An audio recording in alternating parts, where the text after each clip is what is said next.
خداوند اپنے خدا کا بے حد شکر گزار ہو کہ آج اس نے مجھے اور آپ کو یہ وقت دیا کہ ہم خداوند کے حضور اس کی پرستش اور اس کی عبادت کرنے کے لیے آ سکیں۔ خداوند کا شکر کرتے ہیں اس کی میز کے لیے، اس کے دسترخوان کے لیے جو ہمارے لیے بچھایا گیا، سجایا گیا ہے تاکہ ہم اس میں شریک ہو سکیں۔ میں شکر گزار ہوں ان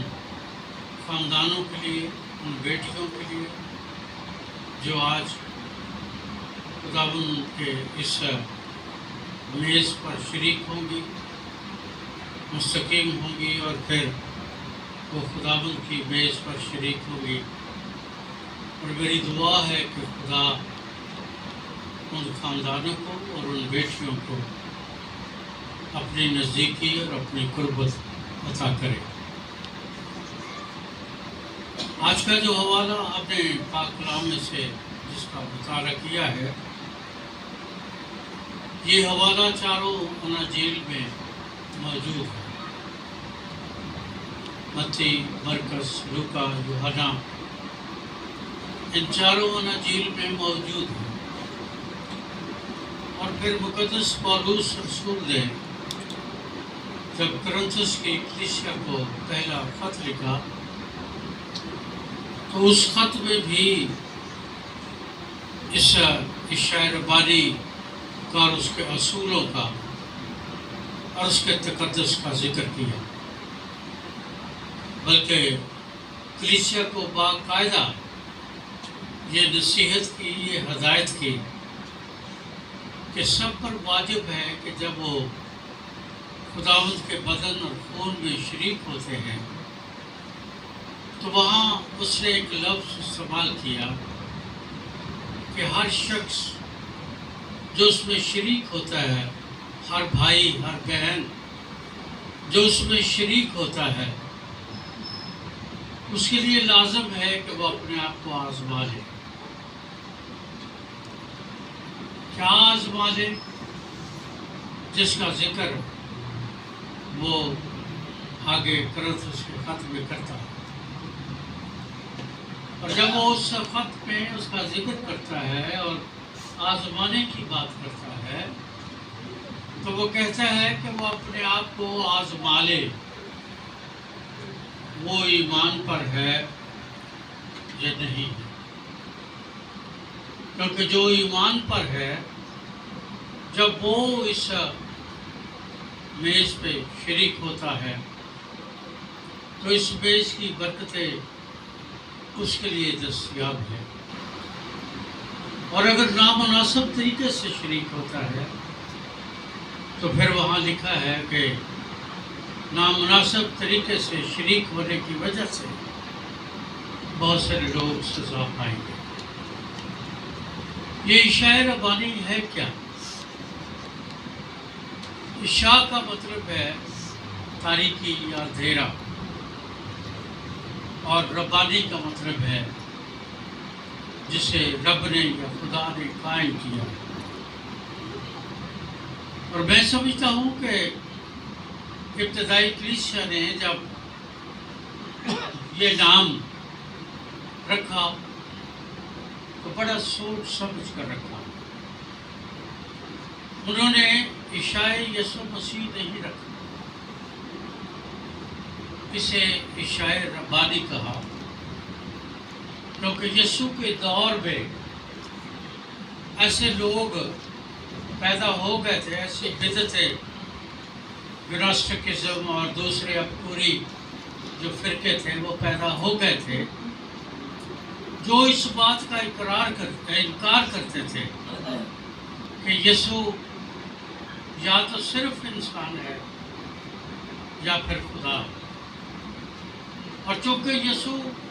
میں انسانی فطرت کی تمام باتیں پائی جاتی ہیں، اس لیے وہ خدا نہیں ہو سکتا۔ تو اس لیے لوگ اس کے دور میں اس کے آسمان پر شاگردوں کے دور میں ہی لوگوں نے اس عشاء کا اس پاک عشاء کا انکار کرنا شروع کر دیا تھا۔ اس لیے جب ہم اعمال کی کتاب کا 16واں باب اس کا مطالعہ کرتے ہیں تو اس مطالعے میں ہمیں معلوم ہوتا ہے کہ پہلی چرچ کونسل جو یروشلم میں منعقد ہوئی، اس چرچ کونسل میں ہمارے بہت سارے ریچولز جو ہیں، جیسے عشاء ربانی ہے، جنازہ ہے، نکاح ہے، عبادت ہے، عبادت کا طریقہ ہے، ہدیہ ہے، کیسے خداوند کے پاس آنا ہے، اس طرح کے بے شمار جو ہمارے ریچولز ہیں، اور خاص طور پر رسولوں کا جو عقیدہ ہے اس کو تخلیق کیا گیا، اور پھر اس رسم کو جو کہ عرصے سے یہودیوں کے دور سے چلی آتی تھی، اس رسم کو مسیح یسوع نے جب قائم کیا تو اس وقت کے بزرگوں نے اس کو عشاء ربانی یعنی رب کی طرف سے مقرر کردہ فصح کا نام دیا۔ اس کے دو عنصر ہیں جو ہم سب کو معلوم لکھا ہے، اس نے روٹی لی، شکر کر کے توڑی اور ان کو دے کر کہا، لو تم سب کھاؤ،